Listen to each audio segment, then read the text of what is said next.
There is something you have been holding, not dramatically, not in any way that announces itself to anyone else, simply the quiet, continuous grip of a person who has been carrying something they were not sure they were allowed to put down.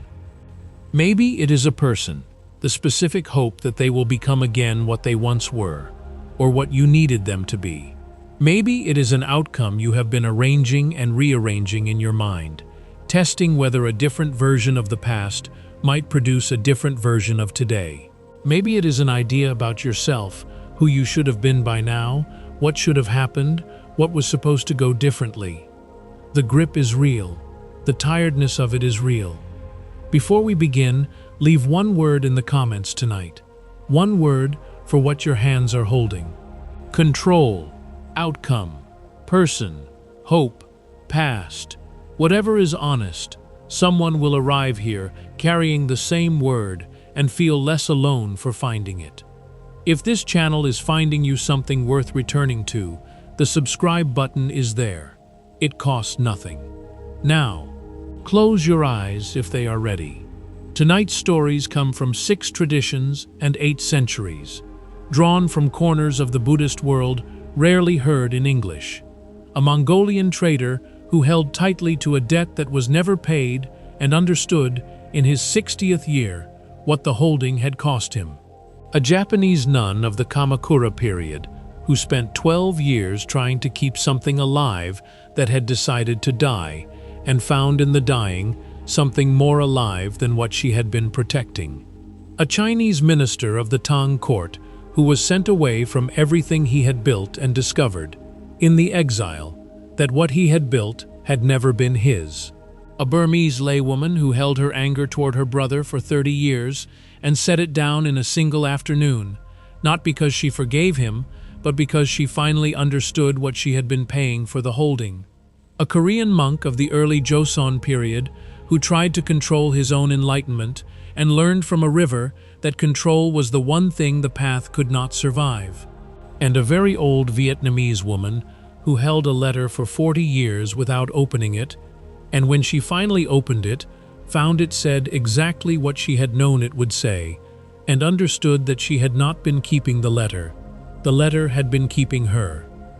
These stories are contemplative in nature, offered for rest and reflection, not as medical or therapeutic advice. Simply stories. Simply this. Feel where your body meets whatever is beneath it right now. The specific weight of both hands, wherever they rest. Whatever they are carrying, they are resting now. The carrying can pause for the length of a story. The stories are waiting.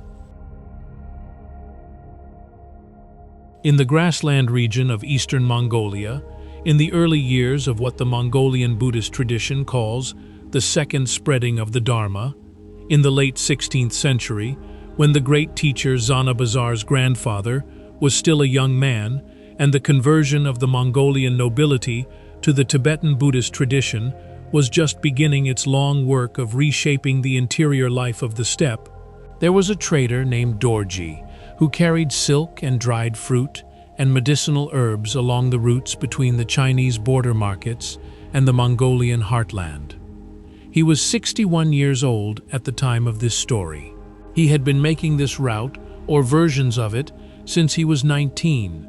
42 years of the same landscape in different seasons, the same crossing points on the same rivers, the same stopping places where the grass was sweet enough for the horses and the water was clean. He knew the route the way certain people know things, not as knowledge but as body. The way a path gets into the legs, and the legs remember it without asking the mind for directions. He was, by every measure the steppe could offer, a successful man. He had a household, a wife of 40 years, 3 sons who had learned the route from him, animals in reasonable number, the kind of modest comfort that a life of consistent effort on the Central Asian trade routes produced in those who survived them. And he carried a debt. Not his own debt, a debt owed to him. 31 years earlier, a trading partner named Batu had borrowed a significant sum of silver to cover a loss from a bad season of trading. and had promised to repay it within 3 years. The 3 years had passed, then 10, then 20. Batu had prospered, built a household, moved his family to a region 3 days' ride to the north, and had never sent the silver. He had not disappeared. He had not denied the debt when asked. He had simply not paid it, responding to the occasional inquiry with the specific quality of evasion that allows a person to avoid a commitment without technically refusing it. Dorji had asked 3 times in the first decade. Each time Batu had spoken warmly and promised soon, and the soon had not arrived. After the 3rd asking, Dorji had stopped asking. But he had not stopped counting. He could tell you, in any year, what the original debt was and what it had grown to with the interest that accumulated in his mind, which was not a financial interest, but the interest of grievance, the way a small unfairness, unaddressed, compounds quietly over decades until it has grown into something much larger than the original amount. He could tell you the exact number of times he had encountered Batu at markets and festivals over 31 years, and had felt the specific sensation of the debt present between them, like something occupying the space where goodwill might otherwise have been. He could tell you the conversations he had had about it, with his wife, with his sons, in the privacy of his own mind, on long crossings, when the route was familiar enough to leave the mind free to move through its familiar grievances. 31 years. He had spent 31 years carrying the debt that was not his to carry. It was Batu's debt. Dorji was simply holding the weight of it. In the autumn of his 61st year, Dorji came to the newly established monastery in his region to hear a teaching by a lama who had studied in Tibet and had recently returned to begin the work of establishing practice communities in the eastern grasslands. The teaching was about the 2nd arrow. The Lama described it simply. The 1st arrow is the harm done to you. The 2nd arrow is what you do with the harm. The 1st arrow was the unpaid debt, real, unjust, a genuine wrong. The 2nd arrow was 31 years of carrying the weight of it. The 1st arrow had landed once. The 2nd arrow, Dorji had been firing at himself, continuously, for 3 decades. Dorji sat with this for the duration of the teaching. Afterward, he sat with it for several days. He went over the mathematics of it, not the silver but the years. 3 decades of mental energy spent on a debt that was not going to be paid regardless of how carefully he maintained it. 31 years of carrying something in the hope that the carrying would eventually produce justice, which it had not produced and was not going to produce, because Batu's willingness to pay was not connected to Dorji's willingness to remember. The debt existed in Batu's conscience, which Dorji could not access, and in Dorji's mind, which Dorji could. He could not collect the silver. He could put down the weight. He sat outside his jur in the evening of the 3rd day after the teaching, looking west at the last of the light over the grassland, and he made a decision that was quiet and internal and produced no ceremony and changed nothing about the external facts. He set down the debt, not forgiveness in the dramatic sense, not a resolution of the injustice which remained unjust, simply the decision to stop carrying what had never been his to carry. The silver was gone. It had been gone for 31 years. Carrying the memory of it had not brought it back. It had only ensured that he arrived at his 61st year having paid, in a currency of attention and peace of mind, considerably more than the original amount. His wife noticed the change within a few days. She did not know what had happened. She said only, when he returned from one of the regular crossings a week later, that he seemed lighter. He said, "I left something behind." She asked, "What did you leave?" He thought about this for a moment. Then he said, "Something I was never going to get back anyway." She understood. in the way that a wife of 40 years understands the particular languages her husband uses for the things he cannot say directly. She said nothing more. She poured his tea. He drank it. This is the teaching from the eastern Mongolian grasslands. The debt you are carrying tonight, whether it is silver or words or a wrong that was done that has never been acknowledged, may be completely real. The first arrow may have been completely unjust. The question is not whether the wrong was wrong. The question is how long you intend to pay for it. Because every day the weight is carried is a day you are paying, not with your money, but with your attention, your peace, your capacity to be fully present in the life that is actually here. The debt exists in the other person's conscience, which you cannot access. The weight of it exists in your mind, which you can. Putting down the weight is not justice. It is something more practical than justice. It is the decision to stop paying for something you did not owe. Let your left hand open now.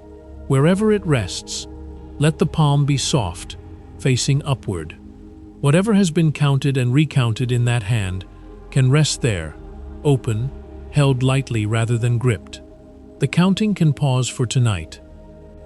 And as the last light goes over the Mongolian grassland and Dorji drinks his tea in the growing dark, and his wife sits nearby without needing to say anything, we travel now eastward, across the centuries, to Japan, where a nun spent 12 years trying to keep something alive that had decided to die. In the foothills of the Kii Mountains, in the Kinki region of Japan, in the early years of the Kamakura period, in the late 12th century, there was a convent of nuns attached to a small temple dedicated to the practice of Pure Land Buddhism, a tradition that was in that period expanding rapidly from its origins in the capital into the rural provinces, carried by traveling teachers who found in its simplicity and its emphasis on the availability of awakening to ordinary people a form of teaching well suited to the countryside. The convent occupied the lower grounds of the temple complex. It had a garden. The garden was not large. It had been established a generation before by the abbess, who preceded the abbess of the time of this story, a woman named Muso Joshin, who had come to the convent at 19 and was, at the time the story finds her, 31 years old. The garden had been the previous abbess's life work. Not a life work in the sense of a grand project, but in the quieter sense of something a person returns to every day across many years, and which becomes, in the returning, a kind of ongoing conversation between the person and the living things they tend. When the previous abbess died, she left the garden to Muso Joshin, the way one leaves anything that cannot be bequeathed with legal precision, but can be entrusted to a specific quality of care. Muso Joshin understood what had been entrusted to her. She tended the garden with the same quality of attention the previous abbess had brought to it.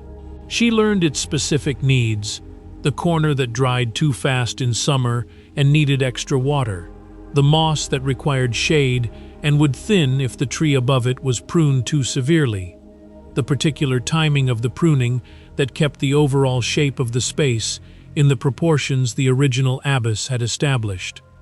She tended it for 12 years. In the 13th year, the main camphor tree, which was the oldest living thing in the garden and around whose presence much of the garden's spatial logic had been organized, began to die. It did not die quickly. It died in the slow way of very old trees, section by section across several seasons, the upper branches going first, then the secondary trunks, the dieback moving downward, gradually over the course of 2 years. Muso Joshin tried everything the tradition of garden practice offered. She consulted with experienced gardeners from the temple at the top of the hill. She adjusted the drainage around the roots. She removed the dying sections as they became clear. in the hope that removing the burden of the dead wood would allow the living parts to direct their remaining energy more effectively. The tree continued its dying. She sat with the tree in the mornings, which had been her habit for 12 years. The sitting had always been practice, a quality of attention that was simultaneously to the garden and to whatever the garden was pointing at. Now the sitting was also, she noticed, a form of argument. She was sitting with the tree as though her presence could negotiate with what was happening. She could not negotiate with what was happening. The tree died in the autumn of the second year. Not dramatically. One morning it was alive, and the following morning it was not. The specific quality of presence that distinguishes a dying tree from a dead one was simply absent when she came to the garden that day. She sat beside the dead camphor for a long time. She was not grieving in the ordinary sense. She was noticing something. The garden was still. The moss was still green. The stone path was still the stone path. The proportion of the space had changed with the absence of the great tree, but the space itself was still there, still receiving the morning light, still inhabited by the small birds that moved through its middle layers. The garden had not died with the tree. The garden had changed. That was different from dying. She had spent 2 years trying to prevent the change, not because she believed the tree could be saved. Somewhere past the first season she had known it could not, but because she had not known how to stop trying. The trying had been the only form of relationship with the loss she had known how to offer. She began, that morning, to understand what the tree had been trying to teach her for 2 years. Change is not loss dressed in different clothes. Change is the way the living world actually moves. The garden the previous abbess had made was not the garden that existed now. It had never been. Each year, each season, each morning, the garden was a different garden that happened to be continuous with the garden of the day before. The camphor had been the oldest continuous thread in that continuity, and now it was gone, and the garden was different. Not lesser, different. She had spent 2 years trying to hold the garden in the shape it had been, rather than tending the garden it was becoming. She began tending the garden it was becoming. Where the camphor had stood, she planted nothing immediately. She let the space be what it was, a space, full of light that had not fallen there before, open in a way the garden had not been open. Other things grew into that openness in their own time. She did not choose them. She let the garden choose them and tended what arrived. Those who came to the convent in her later years said the garden had a particular quality of spaciousness that was unusual. Not the spaciousness of a garden not fully planted, but the spaciousness of a garden that had room in it for what it was, rather than holding itself to what it had been. The previous abbess would have recognized it, Muso Joshin said once to a young novice who asked about the empty place at the center. She would have understood it better than I did for the first 2 years. The novice asked, "What did she understand that you didn't?" Muso Joshin looked at the space where the camphor had stood. She said that the garden was never mine to keep, it was only ever mine to tend. There is a thing you have been trying to keep in the shape it was, a relationship, a version of yourself, a life that looked a certain way before something changed it. The keeping has been real, and the effort has been real, and the love that motivated the keeping has been real. The garden is still there. It has changed. It is not lesser. It is different, and the tending of what it is becoming is available to you, but not while your hands are still arranged around the shape of what it was. Let your right hand open now, wherever it rests. Let the fingers uncurl just slightly. The shape that was is already gone. The garden that is becoming is here. And as Muso Joshin tends the open space where the camphor stood and the morning light falls differently now through the changed canopy, we travel westward and forward 2 centuries, to the Tang Dynasty court of China. where a minister was sent away from everything he had built. In the city of Chang'an, the capital of the Tang Dynasty, in the middle years of the 9th century, there was a minister named Ba Tam, a civil official of the middle ranks who had spent 23 years building a specific kind of life in the capital, the kind that is built through the combination of competence, patience, and the particular social intelligence that allows a person to move through the complex internal politics of a large imperial bureaucracy without accumulating the enemies that such bureaucracies reliably produce. He was 47 years old. He had a position, a household, students who had studied under him, a reputation in the specific circles that constituted the cultural life of the Tang capital. He had, in the language of that world, a place. In the spring of his 47th year, the political configuration that had allowed his place to exist shifted in ways he had not anticipated and could not reverse. He was reassigned, not dismissed. The Tang bureaucracy rarely dismissed people directly when reassignment served the same purpose with less drama. He was given a position in a provincial administrative center 3 weeks' travel from the capital, a position that was not a demotion in formal title, but was clearly and irreversibly a removal from the world he had spent 2 decades building. He made the journey. He arrived in the provincial city and took up the position. He was, for several years, unhappy in the way of a person who has been removed from the context that organized their identity and has not yet found the thing that will organize it next. The specific unhappiness of someone waiting to return to a life that was not going to return to them. He wrote letters to former colleagues. He followed, at the distance of weeks, the developments in the capital that arrived through official documents and occasional travelers. He maintained, in his own mind, the detailed awareness of the capital's political terrain that had been professionally necessary when he was part of it and was now simply habit, the habit of someone attending to a world they were no longer in. The provincial posting had its own life. The city was smaller but real. The rivers that ran through the region were notable. The landscape was of a kind that the Tang poets had celebrated. Dramatic valleys and mist that moved in specific patterns over the mountain faces in the early morning. The people he administered had actual problems requiring actual attention. He administered competently. He did not attend to the administration with the quality of attention that competent administration deserves. His attention was still in the capital. In the 4th year of the posting, he received a letter informing him that the position he had held in the capital, the specific post in the specific ministry, had been filled permanently by someone else. He sat with this letter for a long time. He had known this was coming. The duration of his exile had already made it clear. The letter was not information. It was confirmation of what he had been avoiding confirming.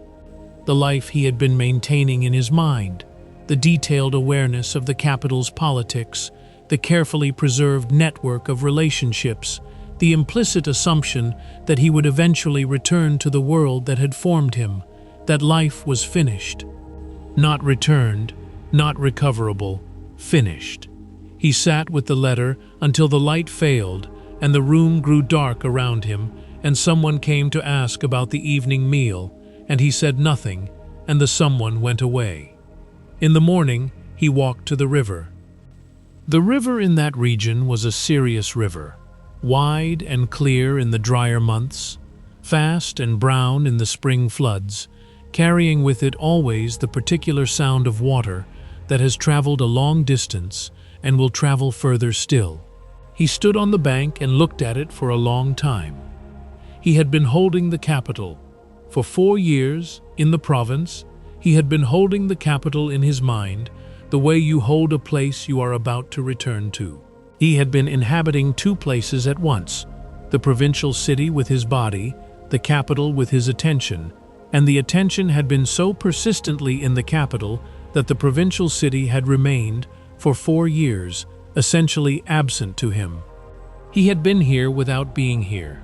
The river did not know this. The river was here, completely, without remainder, doing what rivers do, which is to move through the landscape it has been given, without reference to any other landscape it might have preferred. He understood something standing on the bank of the provincial river in the morning of the day after the letter, something about where he was and where his attention had been, and the specific cost of the distance between those two things. He had missed 4 years of a river. He had missed 4 years of a specific quality of morning mist on these specific mountain faces. He had administered the actual problems of actual people with the diminished capacity of someone who was somewhere else. The capital had not missed him. He had been missing the province while standing in it. He returned to his administrative work with a quality of attention he had not previously brought to it. The work was not transformed by this. It remained the ordinary work of provincial administration, but the quality of his presence in it changed. He stayed in the province for 11 more years. He is remembered in the history of that region not for his capital career, which was modest, but for the quality of his administration in the province, which the local records describe as unusual for its attentiveness to the actual conditions of the actual people. He had been sent away from the life he had built. What he found, when he stopped trying to maintain the life he had left, was that the life available to him was real and present and entirely sufficient. He had not been put in the wrong place. He had been somewhere else while standing in the right place. There is a place you are in that you are not fully in because your attention is in a place you cannot return to. The position that ended, the relationship that changed, the version of your life that the current version replaced. The river in front of you is this river, the specific one, moving through the specific landscape of tonight. It does not know about the other river. It does not require your comparison. It is simply here, moving, clear enough to see the bottom in the places where the current allows. Let both hands rest open now, palms against whatever surface is beneath them. The capital is finished. The province is here. The river is moving. And as Batam stands on the bank of the provincial river in the morning light, and something in him finally arrives in the place where his body has been for 4 years, we travel southward and forward 5 centuries to Burma, where a laywoman held her anger for 30 years and set it down in a single afternoon. In a village in the Mandalay region of central Burma, in the early 19th century, in a period when the Tang Dynasty still governed and the traditional structures of Burmese lay Buddhist practice were largely intact, there was a woman named Daw Sain who had not spoken to her younger brother in 30 years. She was 62 years old. Her brother was 58. They lived in the same village, which, in a village of the size this one was, meant they regularly occupied the same spaces: the market, the monastery grounds on teaching days, the roads between the houses. They passed each other with the specific quality of elaborate unawareness that people who have decided not to know each other maintain in confined spaces. The break, 30 years earlier, had been over money and a piece of land that their mother had left, and whose distribution, in Daw Sain's view, had been handled by her brother in a manner that was both unjust and deliberately obscured. He had disputed her account of the events. The dispute had produced words that were not taken back. The words had hardened into silence, and the silence had lasted 30 years. She did not think about her brother every day. That is not how long grievances work. They do not require constant attention. They require only that a portion of your interior life be permanently organized around them, that a room be kept in the back of the house for the maintenance of the position, that certain thoughts, when they arrive, be processed through the established framework. She thought about him when she saw him. She thought about him when she heard his name mentioned in conversation. She thought about him when anything occurred that reminded her of the events of 30 years ago, which, in the way of long grievances, was frequently. The categories of reminder were wide. In the summer of her 62nd year, Daw Sain attended a teaching at the monastery by a monk of the Theravada tradition, who had spent many years in forest practice and had recently come to teach in the region. The monk spoke about the Pali word upadana, which is sometimes translated as clinging and sometimes as fuel, the specific kind of fuel that keeps a fire burning after the original cause of the fire has been removed. He described upadana in the context of long-held grievances. The original wrong, he said, was the wood that started the fire. The grievance was the fuel added afterward that kept it burning. The fire consumed the one who held it as readily as it consumed the one against whom it was held. He said, "Notice what you have been paying to maintain the fire, not what the other person has paid. What you have paid." Daw Sain sat with this for the remaining length of the teaching, and for several days afterward. She did not approach it directly. She approached it the way she approached difficult things, from the side, letting the question rest in the back of her mind while the rest of her life continued in front. At some point in the third day, sitting in her kitchen in the afternoon, the question arrived at an answer she had not expected.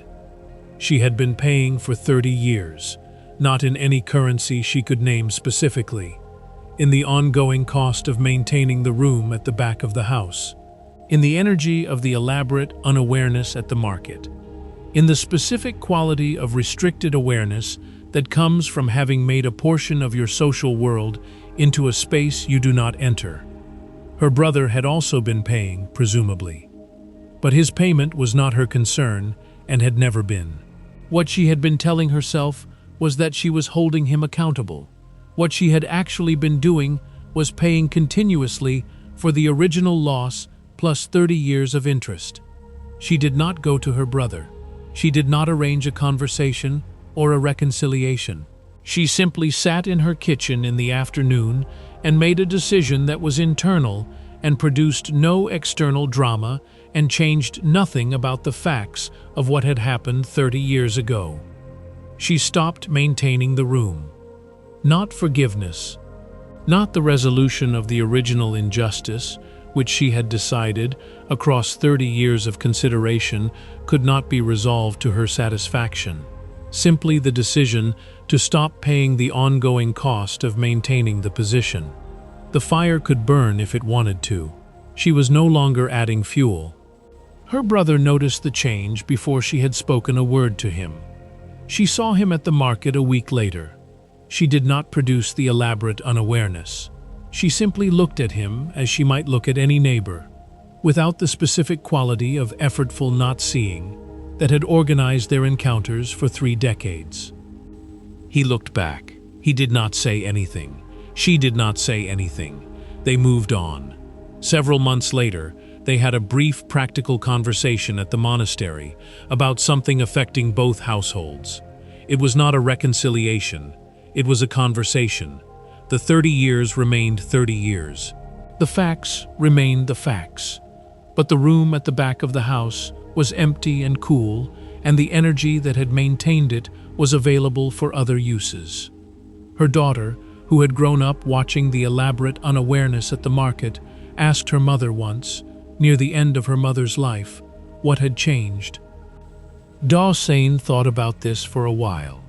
Then she said, "I realized I had been paying rent on a room I was not living in.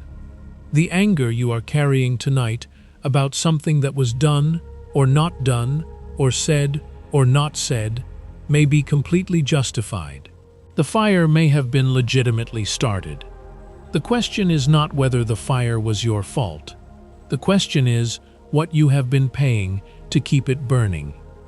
Tonight the fuel can be withheld, not justice, not forgiveness as a gift to the one who wronged you. Simply the decision to stop paying from your own supply of peace for a fire that gives you nothing in return. Let the breath be full on the exhale, complete and releasing. The room at the back of the house can be empty tonight. The energy that maintained it is yours. And as the afternoon light fades in Daw Sane's kitchen and the decision settles into her quietly and without ceremony, we travel northward and forward 1 century, to Korea, where a monk tried to control his own enlightenment and learned from a river what control actually costs.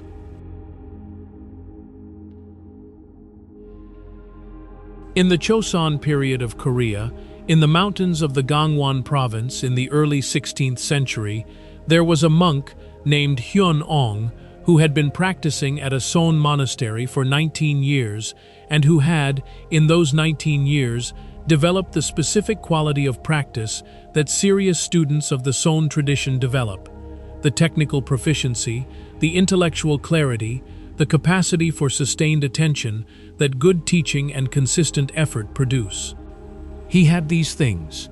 He did not have the thing they were pointing toward. He had descriptions of it, which he had collected from 19 years of sitting with teachers.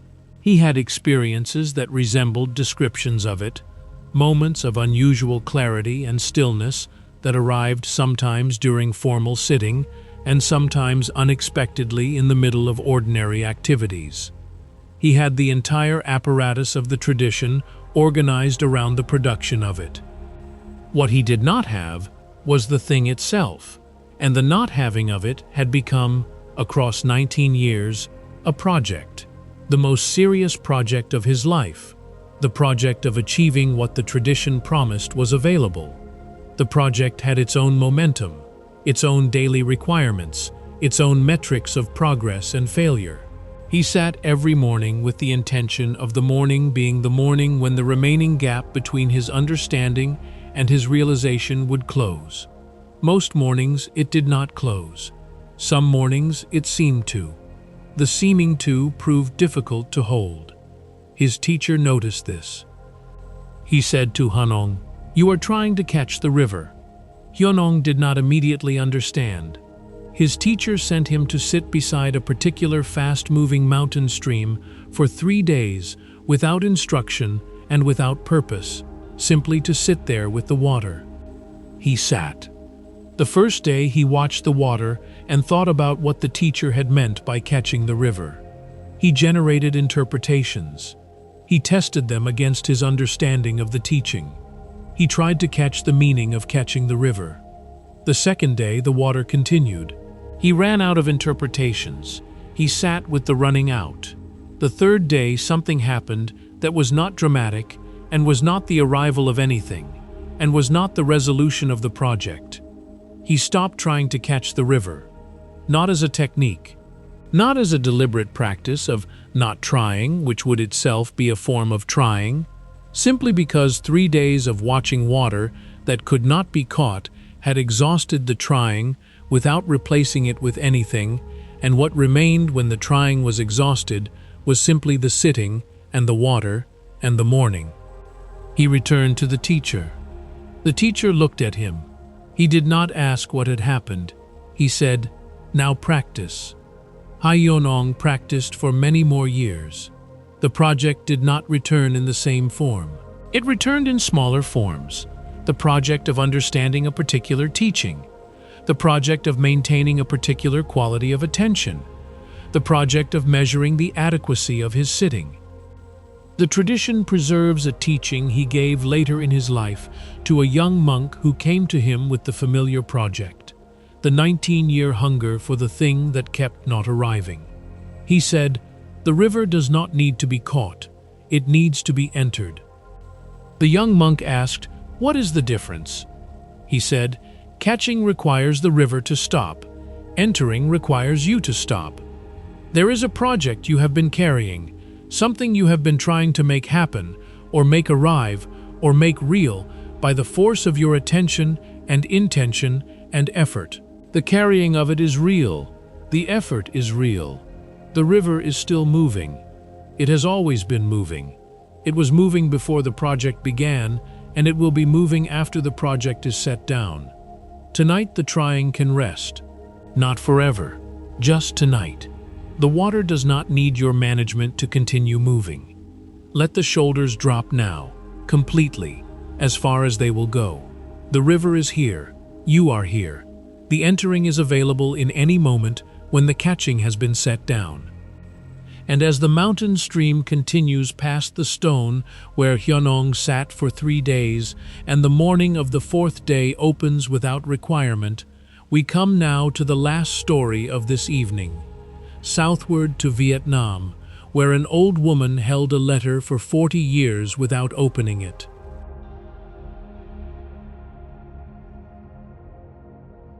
In the Mekong Delta region of southern Vietnam, in the early 20th century, in a village in the province of Vinh Long, where the flat landscape of the delta opened in all directions to rice fields and water and the wide sky that a flat landscape provides, there was a woman named Nguyen Thi Lan who had kept a letter in a wooden box under her sleeping mat for 40 years without opening it. She was 73 years old at the time of this story. The letter had arrived when she was 33, sent from a man she had loved in her early 20s and who had left the village, as young men sometimes left, for the city and the opportunities the city was supposed to contain. They had not been married. The relationship had been the kind that exists in the specific register between what is acknowledged and what is not acknowledged in a traditional village, real to both people involved and invisible to the degree required by the social structures surrounding them. He had left when she was 24. He had written once from the city, a letter that arrived when she was 25, which she had read many times. He had not written again for 8 years. At 33, a second letter arrived. She did not open it.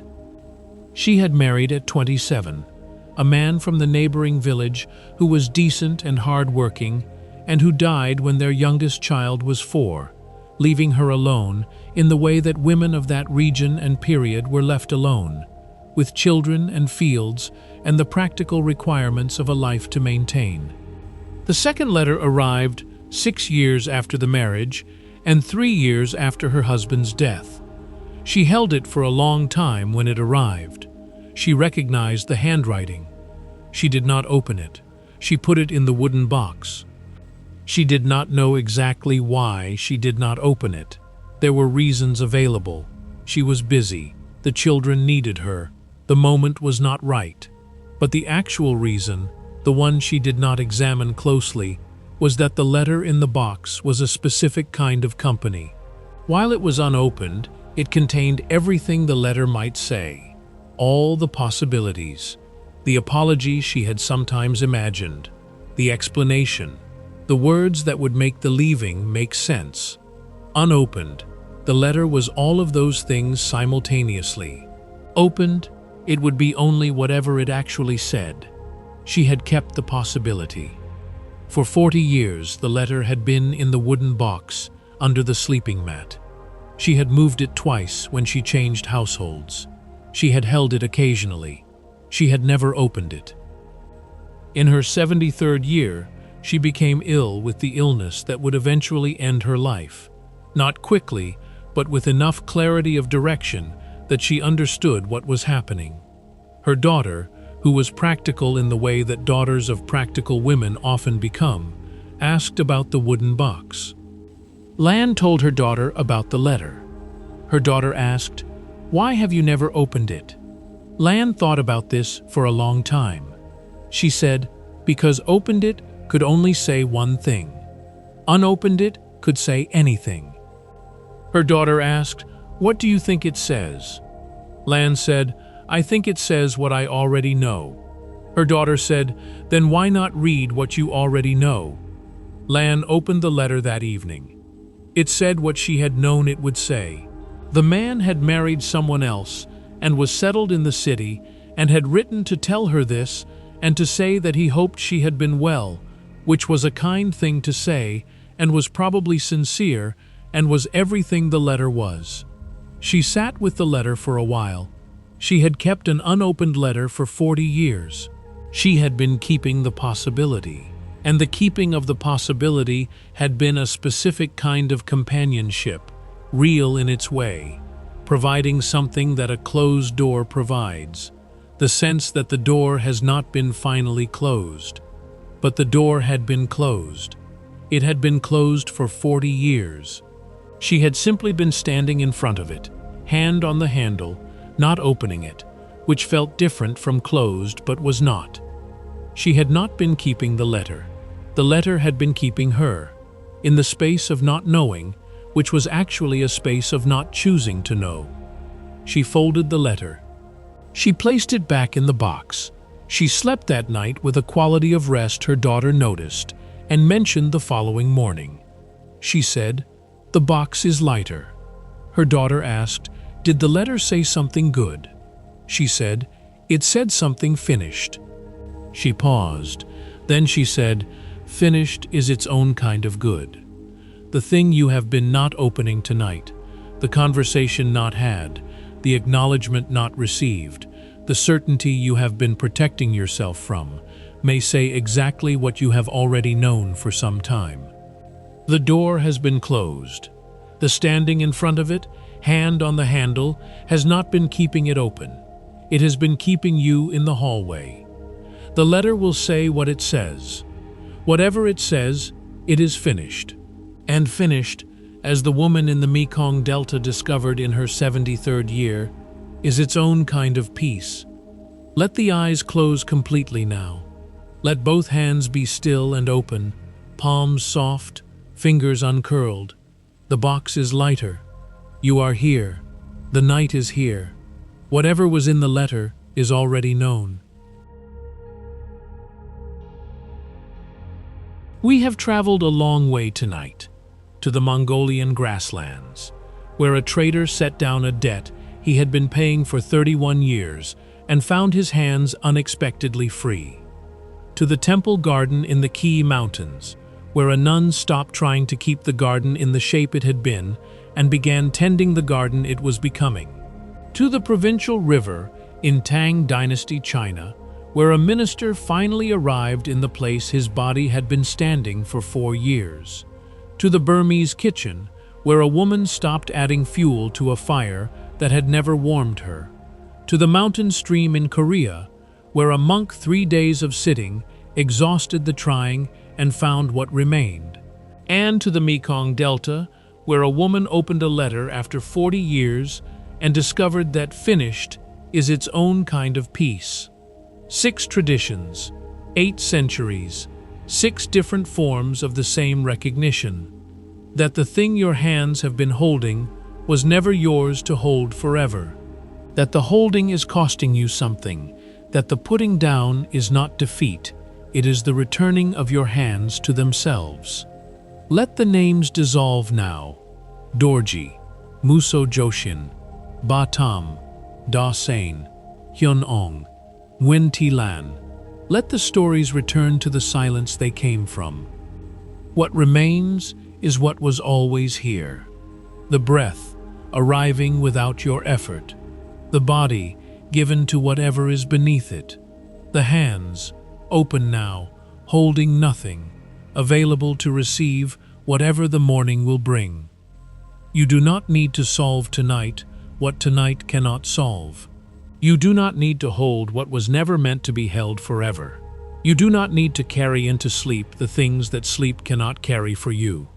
Just this, just the open hands, just the breath moving. If sleep is reaching for you now, let it come. The stories will find you wherever you are. The letter is open. The garden is growing. The river is moving.